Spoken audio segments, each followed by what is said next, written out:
안녕하세요. 용인 서울병원 정형외과 안치훈 과장입니다. 혹시 아침에 첫 발을 디딜 때 뒤꿈치가 찌릿한 증상이 있지 않으셨나요? 아니면 하이힐이나 골이 좁은 신발을 신었을 때 엄지발가락 안쪽이 아프셨던 경험은 없으실까요?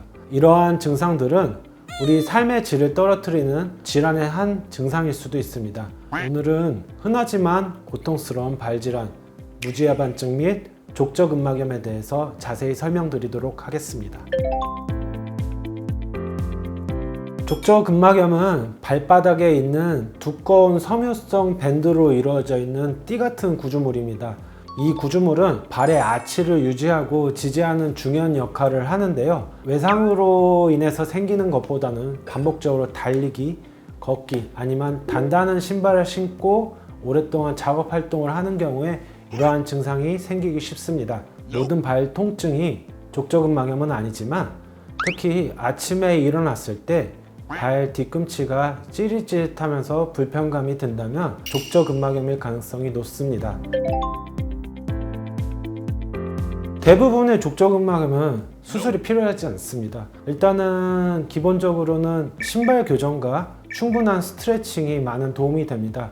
신발 교정은 밑창이 너무 얇거나 단단한 신발 같은 거는 지양해 주시는 것이 좋고, 쿠션이 있고 아치를 충분히 받쳐줄 수 있는 깔창이 동반된 신발을 신어 주시는 게 좋습니다. 그리고 충분한 스트레칭을 같이 병행하시는 게 좋으신데요. 아킬레스 건 쪽 스트레칭과 족저근막 스트레칭을 병행해 주시면 충분히 통증 완화하는 데 도움이 될 것으로 보입니다. 만약에 이런 신발 교정과 스트레칭을 병행했음에도 통증 호전이 안 되면 약물 치료 및 물리 치료를 먼저 시작을 해볼 수 있고, 그 다음에도 증상 개선이 되지 않는다면 족저근막에 직접적으로 충격파로 자극을 줘서 조직을 회복시키는 방법의 치료를 해볼 수 있고, 그래도 호전이 되지 않는다면 인대 강화 주사나 소염 주사 등을 통해서 통증 완화를 도모할 수 있습니다.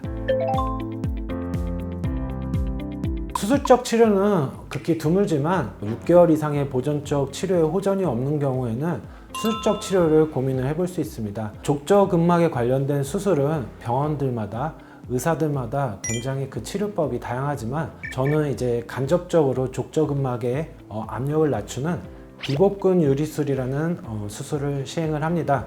종아리 후뇌 측에 약 2-3cm 정도의 피부를 절개를 해서 종아리의 비복근의 근막을 유리를 해서 족저근막으로 가해지는 압력을 낮춰주는 방법인데요. 수술 후 2주 정도 반깁스나 보조기를 착용하여 수술 부위를 보호하고, 그 이후부터는 점진적으로 체중 부하하면서 재활 치료를 병행하는 방법으로 진행을 하고 있습니다.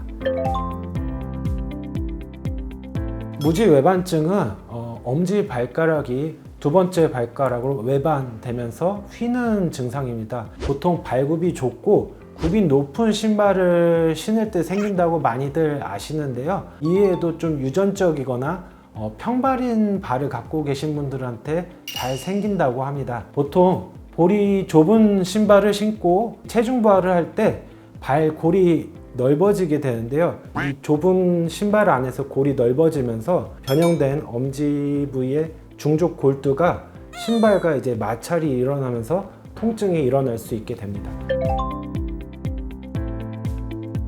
네, 충분히 치료가 가능합니다. 변형이 심하지 않은 경우에는 일단 신발 교정이랑 교정기를 통해서 치료를 먼저 시작을 합니다. 신발 교정 같은 경우에는 발골이 좁거나 밑창이 딱딱하거나 발굽이 높은 신발들을 신어주지 않는 것이 이제 제일 중요합니다. 그래서 에어가 있는 운동화, 평발이 있는 환자분들 같은 경우에는 아치를 지지해 줄 수 있는 교정용 깔창을 같이 신어주시는 것이 좋습니다. 그리고 이제 엄지랑 검지 사이에 교정기를 껴주는 치료법도 있는데요. 교정기를 착용함으로써 변형을 진행하는 것을 어느 정도 방지해주는 효과도 있으며 중족골도 튀어나온 부위에 압력을 좀 낮춰주는 효과가 있기 때문에 신발 교정과 교정기 치료 등을 통해서 통증 완화를 하는 데 도움이 될 것 같습니다. 관리하지 않고 방치하는 경우에는 점점 통증이 악화되고 무지해반의 변형이 이제 악화되게 됩니다. 그래서 만약에 변형이 이제 점점 진행되는 경우에는 엄지 쪽의 통증뿐만 아니라 두 번째, 세 번째 중족골두의 발바닥도 아프게 되는 중족골통이라는 증상도 호소할 수 있게 됩니다. 따라서 신발 교정을 했음에도 불구하고 지속적으로 통증이 호전되지 않는 경우에는 병원에 방문하셔서 전문의와 상담을 하시는 게 좋을 것 같습니다. 수술 방법은 변형된 뼈를 직접적으로 절골하여 교정하는 방법을 하는데요. 요새는 미카라고 해서 적은 절개를 통해서 뼈를 교정하는 수술법이 있습니다. 발 내측으로 해서 한 3, 4개 정도의 작은 구멍을 뚫고 해당 부위로 엄지의 근위질골과 첫 번째 중족골두 부분을 절골을 해서 교정을 한 다음에 2, 3개 정도의 나사를 통해서 고정을 해서 변형을 교정합니다. 수술 후에는 한 2, 3일 정도 뒤에 부종이 빠지게 되면 보조기 신발을 약 6주 정도 유지하고 보행 연습을 바로 시작하게 되고, 실밥 제거는 2주 정도 뒤에 하고 샤워는 그 이후부터 시작하시면 될 것 같습니다. 단순히 이제 작은 발 통증이라고 해서 관가하고 넘어가시는 경우에 보존적 치료로도 충분히 해결할 수 있는 것들을 수술적 치료로 하시게 되는 경우가 많습니다. 따라서 초기에 이제 좀 불편감이 느껴지는 경우에 참지 마시고 전문의의 충분한 상담을 통해서 적절한 치료를 받으셨으면 좋겠습니다. 지금까지 용인서울병원 정형외과 과장 안치훈이었습니다. 감사합니다.